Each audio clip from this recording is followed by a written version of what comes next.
à toutes et à tous, on est heureux de vous retrouver pour ce grand entretien. Comme vous l'aurez constaté, les Lyonnais le savent, on est au pied de Fourvière. Alors c'est à la fois symbolique parce que c'est d'ici évidemment qu'on a une des plus belles vues sur Lyon. Et avec mon invité, ça avait du sens. Xavier Ducrest, bonjour. Bonjour Frédéric. Vous êtes le directeur France de Handicap International. Absolument. C'est marqué là, on ne peut pas se tromper. Voilà, sur le cœur. Si on a choisi d'être ici, c'est parce que l'histoire de Handicap International a commencé à Lyon, c'est ça? Alors, oui et non. L'histoire de Handicap International a commencé véritablement pendant la guerre Khmer, il y a 40 ans, dans le camp de réfugiés, le plus grand camp de réfugiés au monde à l'époque, le camp de Khao-I-Dang, sur la frontière entre la Thaïlande et le Cambodge. Et à ce moment-là, il y avait 3 médecins qui voyaient arriver dans ce grand camp de réfugiés des hommes, des femmes et des enfants fauchés par les mines. Et ils étaient là obligés d'opérer, c'est-à-dire d'amputer. Et puis au fur et à mesure du temps qui est passé, vous voyez s'amonceler toutes ces victimes, mais couchées au fond, plus en capacité de se relever. Et dans ces pays-là, particulièrement quand on est en situation de handicap, eh bien simplement on n'existe pas. On est une charge pour la famille, pour la société. Et ils se sont dit à ce moment-là, mais on ne peut pas les laisser comme ça. Et donc ils ont eu cette vision de se dire, il faut qu'on les remette debout. Les remettre debout physiquement par de la réadaptation fonctionnelle, et puis psychologiquement, c'est-à-dire leur donner le sentiment d'avoir au moins une espérance, un avenir, et puis de reprendre confiance en eux, et non plus un sentiment à ce moment-là, mais ça devenait une réalité de pouvoir se prendre en main. Et se remettre debout, c'est à la fois physique et symbolique aussi, et psychologique, quelque part. Absolument. Alors ça a commencé comme ça, mais le siège monde de Handicap International est à Lyon.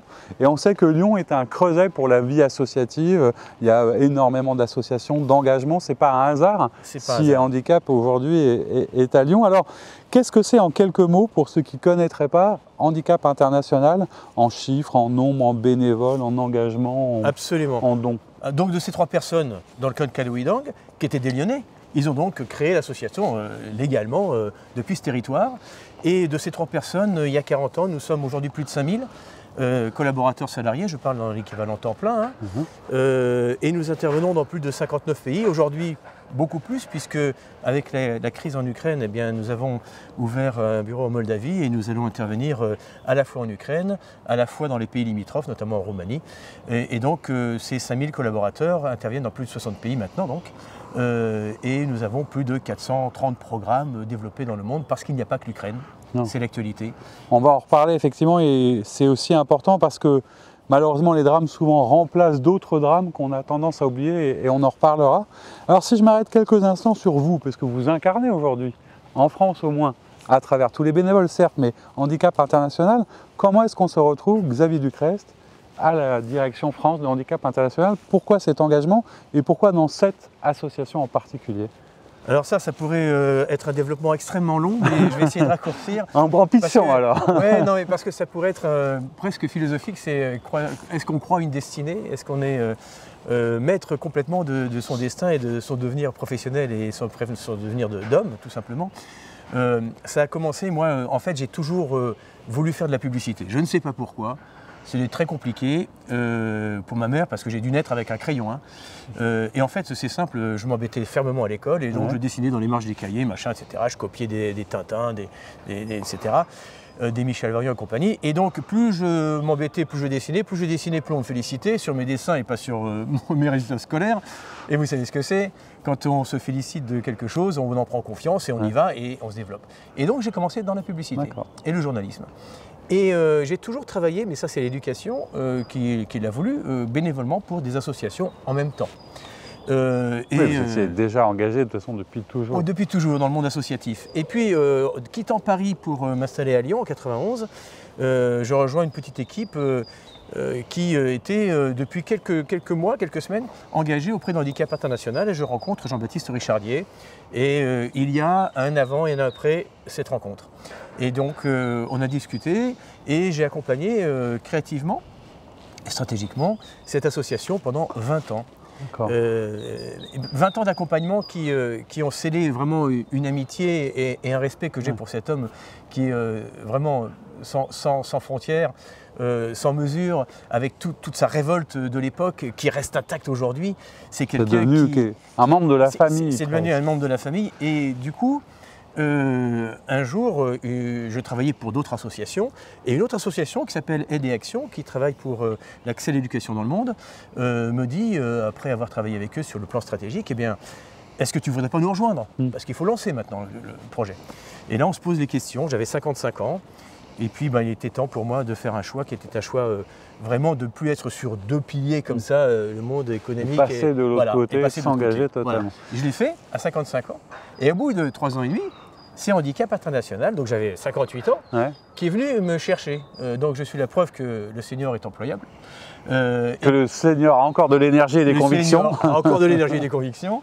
Et que j'ai été vraiment très ému de prendre sa suite puisqu'elle avait créé à partir de la France cette association. Donc très heureux. Et ils ont voulu qu'en janvier 2017, j'en prenne la direction. Donc depuis janvier 2017, je suis... vous êtes à fond et ceux qui vous connaissent savent que vous êtes à fond du matin au soir. Absolument. Alors, on disait 40 ans d'existence.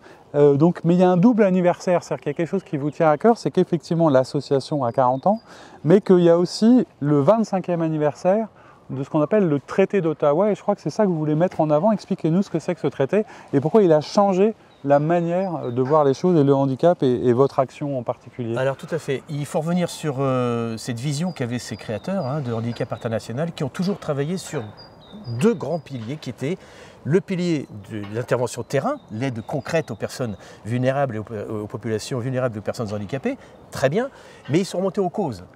Et remontant aux causes, ils ont commencé à dénoncer bien entendu cette guerre des lâches, c'est-à-dire ces mines antipersonnelles et ces restes explosifs de guerre qui sont partout dans les conflits armés, même en cas de paix.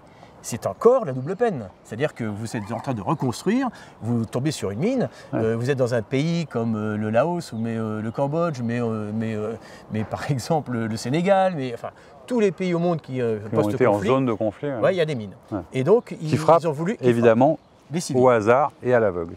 Et donc du coup, ils se sont dit, on va remonter aux causes, se sont battus et ont fédéré des dizaines de milliers de citoyens comme vous et moi pour faire signer des pétitions et remonter aux États, leur porter ça et du coup les emmener à être véritablement dans un changement d'attitude et de comportement et de respecter le droit international humanitaire, les conventions de Genève. Et du coup, on a fait signer effectivement un traité en 1997 d'interdiction des mines antipersonnelles. Et du coup, on n'était pas seul.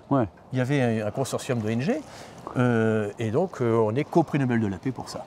Et on a recommencé en 2005 contre les bombes à sous-munitions et on a refait signer un traité international. Puis ça, je suppose qu'en ce moment, dans la période électorale, avec la campagne qui offre souvent une caisse de résonance, il y a des débats, il y a des enjeux. Je sais qu'il y a des réunions récentes sur lesquelles vous avez réinsisté de nouveau sur cet enjeu très important. Alors, et que le président Macron, pour le coup, s'est exprimé un peu au nom de l'Europe, en prenant des positions très claires sur le sujet. Alors il l'a fait au nom de la France, mais comme il a ce mandat européen, ça rejaillit, ça a une véritable audience. Et effectivement, le 22 mars, il y a dans le processus diplomatique une reprise des débats, parce que le Covid a mis un coup d'arrêt à cela. Et on se bat aujourd'hui pour faire signer une déclaration politique pour faire cesser le bombardement des civils en zone peuplée. Et en fait, il y a un droit de la guerre et il s'agit d'utiliser des armes appropriées pour une stratégie donnée.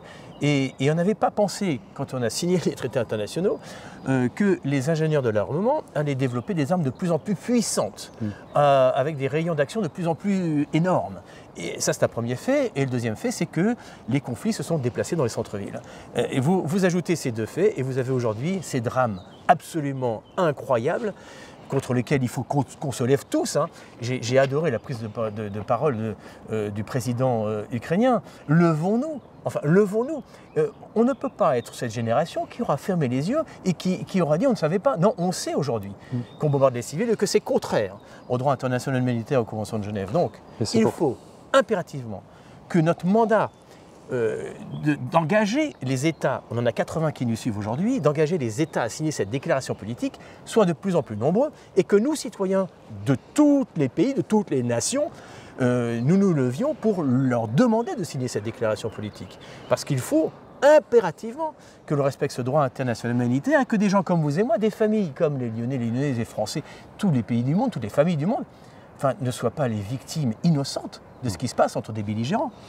C'est pour ça que c'est une année un peu particulière dans laquelle il y aura beaucoup d'événements. Alors c'est vrai qu'avec Lyon Positif et Média Positif, on va avoir le plaisir de vous suivre, de vous accompagner, de parler de ça sans cesse, à la fois pour appeler au don, mais pour montrer aussi tout ce qui va se passer d'étonnant. Il y a plein de manifestations qui sont prévues. Oui. Ça a déjà commencé. Alors je sais qu'on en parlait l'autre fois, il y a un livre de recettes par exemple. Pourquoi est-ce qu'un livre de recettes peut servir à une cause comme la vôtre? Alors, elle sert à plusieurs titres.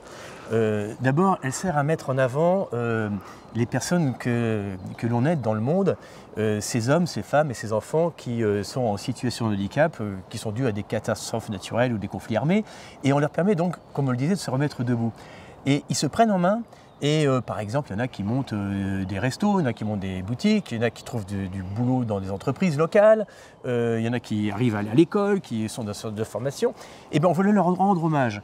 Et il y a un moment fort pour nous tous, hein, et nous toutes, c'est le repas. Et le repas est un moment de rassemblement familial avec même... Quelquefois, plus que ça, ce sont des communautés villageoises qui se réunissent. Et on a voulu leur rendre hommage en leur demandant « Donnez-nous vos recettes ». Et on va les faire connaître au plus grand nombre et on va nous-mêmes être témoins de ce que vous faites ici en traduisant vos recettes. Et c'est Sonia Esguelian qui les a traduites et Grégory Cuilleron qui nous a donné d'autres recettes pour fêter en fait cette façon qu'on a d'avoir ces sourires éclatants de personnes qui se sont remises debout et qui, grâce à ça, peuvent de nouveau se réunir en famille et avoir ces échanges pendant le repas. Alors il y a plein d'autres événements ici, alors à Fourvière, au moment des Nuits de Fourvière, il y aura un grand concert, je crois, le 31 juillet, un concert international de la solidarité. Absolument. Alors, ce livre de recettes, il est encore accessible. Ah oui, bien sûr, et on va le voir en ligne, on va le faire apparaître. Absolument. Et il y a des dons, effectivement, qui iront directement à l'association, ça, il n'y a pas de souci. Exactement. Et, dans les... et alors, le grand concert. Et le concert des 40 ans, on le fait avec Forum Réfugiés, qui est aussi une association, une belle association, et qui a 40 ans. Avec nos deux associations, on a demandé aux Nuits de Fourvière de nous laisser la dernière nuit, dimanche, pour fêter ces 40 ans et surtout célébrer ce que je vous disais, ces résultats que l'on obtient, ces petits miracles du quotidien et qu'on arrive tous ensemble, grâce à notre solidarité commune, à mener ces actions formidables. Donc c'est ça qu'on va fêter. Un grand concert, bien évidemment partout, enfin dans un certain nombre de villes de France, la fameuse pyramide des chaussures qui est quand même quelque chose d'assez symbolique de l'association. Je sais qu'il y a un projet de fresque à Paris, un peu comme il y avait eu à Lyon aussi. Il sait tout ce thème-là. Heureusement que vous m'avez tout réexpliqué avant quand même. Hein. Mais oui, alors la pyramide de chaussures, ça fait 2 ans qu'on a fait une pyramide solidaire parce qu'on ne s'autorisait pas à demander à venir en masse pour jeter des chaussures en plein Covid. Et du coup, là, on repart avec une pyramide de chaussures et vraiment la chaussure est ce symbole de notre mission depuis le début, hein, fauché par les mines. Plus besoin de chaussures et puis c'était leur façon de montrer que notre action avait quelque chose de concret. C'est très symbolique. Et de très symbolique. Mais on aide toutes sortes de handicaps aussi. C'est vrai qu'on pense souvent à la mutilation, au handicap physique, mais il y a plein d'handicaps invisibles, d'handicaps psychologiques et c'est d'ailleurs une des choses qui est à l'œuvre aujourd'hui malheureusement dans ce conflit terrible en Ukraine, si on doit revenir sur l'actualité, puisqu'il y aura aussi le 3 décembre la journée internationale du handicap et on sera là, mais aujourd'hui, votre actualité, ce qui vous prend le plus de temps, toute votre énergie, sans oublier tous les autres conflits, mais c'est l'Ukraine. Comment est-ce qu'on peut vous aider concrètement? Quelle est la situation là-bas? Comment vous agissez sur ce conflit absolument effroyable qui est à nos portes? Voilà, alors on le disait, cette pyramide de chaussures a ce mandat de fédérer la population pour montrer notre révolte et notre adhésion pour faire cesser le bombardement des civils. Donc on jette une chaussure pour monter les plus grandes pyramides possibles pour que l'image montre notre refus. Et ce refus, effectivement, c'est pour remonter au niveau politique, mais c'est aussi pour montrer très concrètement ce que l'on fait. Et effectivement, on montre que oui, on agit pour tous les handicaps physiques et on agit effectivement pour les handicaps invisibles qui sont aussi extrêmement compliqués à traiter et à gérer. Pour revenir sur l'Ukraine, imaginez-vous avec un enfant porteur de trisomie ou quelqu'un en mobilité réduite, en fauteuil ou en autisme, et que vous êtes dans une cave bombardée en permanence et que vous ne pouvez pas sortir. Comment fuir votre maison, votre ville, votre région, votre pays quand vous ne pouvez pas vous déplacer? Soit parce que vous avez un blocage invisible, soit parce que vous êtes simplement en mobilité réduite. C'est la double peine. Et en général, dans tous ces conflits, dans toutes ces crises, les personnes en situation de handicap sont les plus fragiles. Les plus fragiles sont encore plus touchées que les autres. Et oui, et elles ont le moins accès aux aides humanitaires, à tout ce qui est mené. Donc nous, notre mandat, c'est ça. Nous, notre mandat, c'est d'aller les chercher, d'aller s'occuper d'eux, d'aller trouver toutes ces personnes pour les sortir de leurs conditions, pour leur permettre de bénéficier de l'aide humanitaire en général, et puis de se reconstruire en tant qu'homme ou femme, en pleine autonomie de leurs moyens et de leur espérance de vie, et de leur offrir un avenir. Chaque jour compte, on voit défiler évidemment l'adresse pour faire des dons. On diffusera régulièrement les appels aux dons de votre part. Un grand merci d'avoir été avec nous aujourd'hui. Bravo pour tout ce que vous faites, vous et tous les bénévoles. Et les salariés. Et les salariés. Et on se donne rendez-vous tout au long de l'année pour vous suivre, pour parler de vous régulièrement. Merci beaucoup Xavier Ducrest. Merci Frédéric. Bonne journée. Et quant à nous, je vous dis à très bientôt pour une nouvelle émission.